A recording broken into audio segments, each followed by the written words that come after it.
Imagine a sky turning the color of bruised slate. A low rumble rolls across the savanna, echoing through the canyons where your tribe seeks refuge.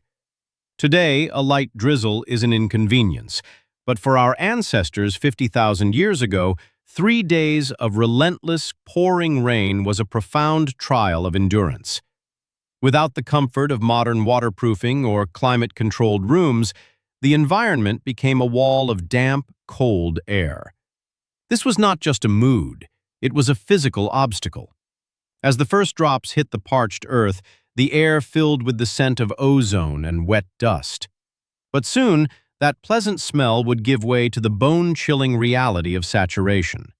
To survive meant to adapt immediately. For 3 long suns and 3 moonlit nights, the rhythm of life shifted from the wide-open hunt to the cramped, humid confines of the inner sanctum. This is how they faced the deluge. When the sky broke, the search for high, dry ground became the ultimate priority. We often think of cavemen, but the choice of a cave was a strategic decision.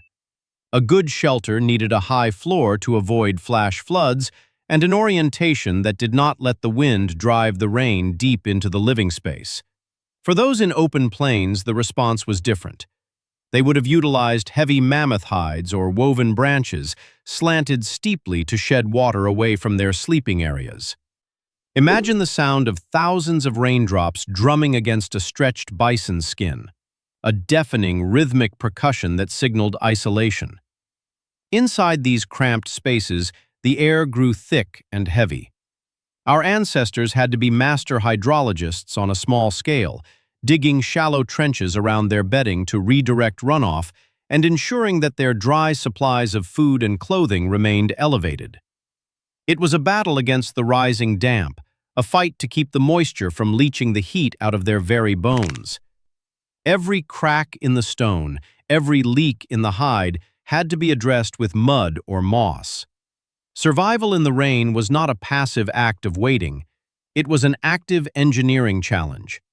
The collective knowledge of where the water flowed and where the rock stayed dry was the difference between an uncomfortable night and a lethal one. They understood the land because their lives depended on it. If shelter was the body of survival, fire was its heart. In a 3-day downpour, the fire became more than a tool. It was a sacred presence that demanded constant vigilance. Before the clouds fully gathered, a wise group would have gathered huge stacks of dry wood, storing them deep in the driest part of the cave. But even with a stockpile, the humidity was an enemy. It seeped into the wood, making it hiss and sputter. A smoke-filled cave was a dangerous environment, leading to respiratory issues and stinging eyes, so managing the ventilation was a delicate art. The firekeeper of the tribe would have been the most important person during these 72 hours. They had to feed the flame just enough to keep the warmth, but not so much that the oxygen ran low. The embers were guarded like a newborn child. If the fire died, the temperature would plummet, and the damp would settle into their clothing, bringing with it the threat of hypothermia. The glowing orange hearth was the only light in a gray, weeping world, the center around which everyone huddled, their eyes fixed on the flickering shadows that danced across the stone walls as the storm raged outside. To lose the fire was to lose the battle against the storm, and every member of the tribe knew it. They shared the warmth as they shared the silence, watching the rain veil the entrance to their world, knowing the flame was their only bridge to the next morning. Boredom is a modern concept. For the prehistoric human trapped by rain, time was an opportunity for labor. When hunting and gathering became impossible, the tribe turned inward to the workshop. These were the hours of maintenance. In the dim light of the fire, men would sit hunched over pieces of flint, carefully knapping edges into scrapers and spearheads. The sharp, rhythmic clicking of stone on stone provided a counterpoint to the rain. Women worked on the animal hides gathered weeks before, scraping away fat and using bone needles to stitch together garments that could resist the wind. This was the time for innovation. Perhaps a more efficient way to lace a boot was discovered while waiting for the clouds to part, or a more durable knot was perfected. They would also process gathered nuts or dried meats, ensuring that their limited resources lasted the duration of the storm. Every member of the group had a role to play. The three-day rain transformed the survival group into a micro-factory of prehistoric industry, where the tools of the next season were forged in the shadow of a storm. They were not just waiting, they were preparing for the world that would emerge once the sky cleared. Each stroke of the stone and each stitch of the hide was an investment in their future.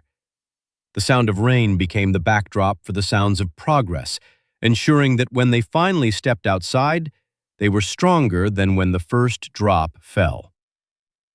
As the hours turned into days, the psychological weight of the rain began to press down.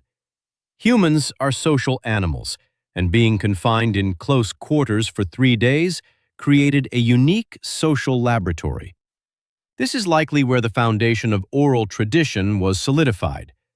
With nothing to do but wait, the elders would recount the deeds of the ancestors, passing down the wisdom of the lineage to the younger generation. They spoke of the great hunts, the wandering paths of the stars, and the names of the mountains. Through storytelling, the rain-enforced isolation became a vehicle for cultural transmission.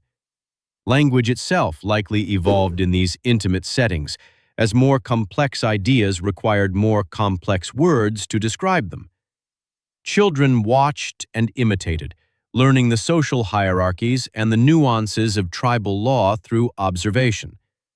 They played games with stones or bone dice, practicing the coordination they would need in the world outside.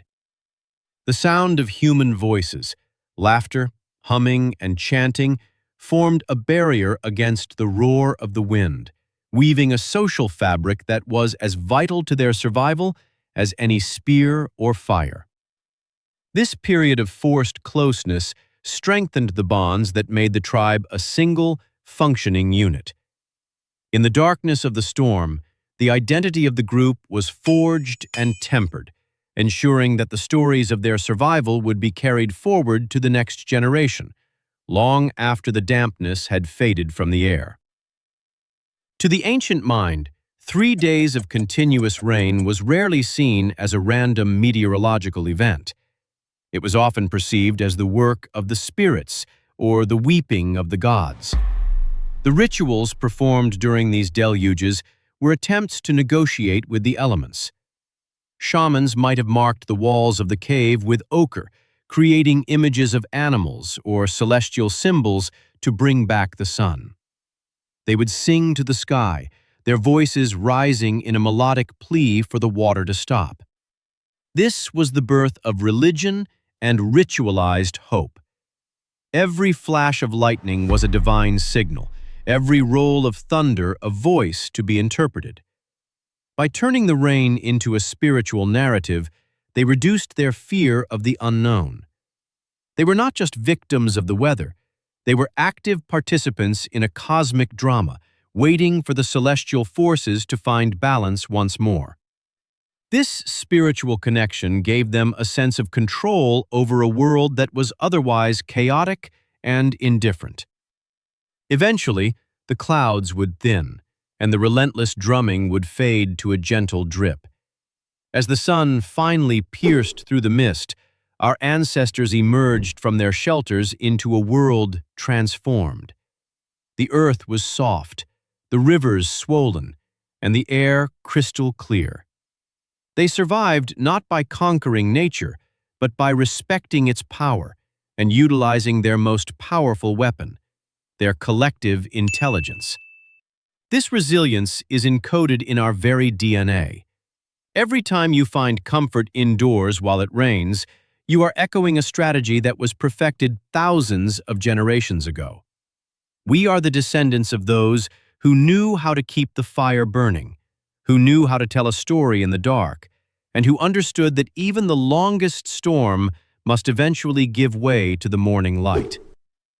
Their ingenuity in the face of the deluge is the reason we are here today, watching the rain from behind glass, yet still carrying the echo of the cave within us. We are the survivors of the storm, the children of the rain checkers.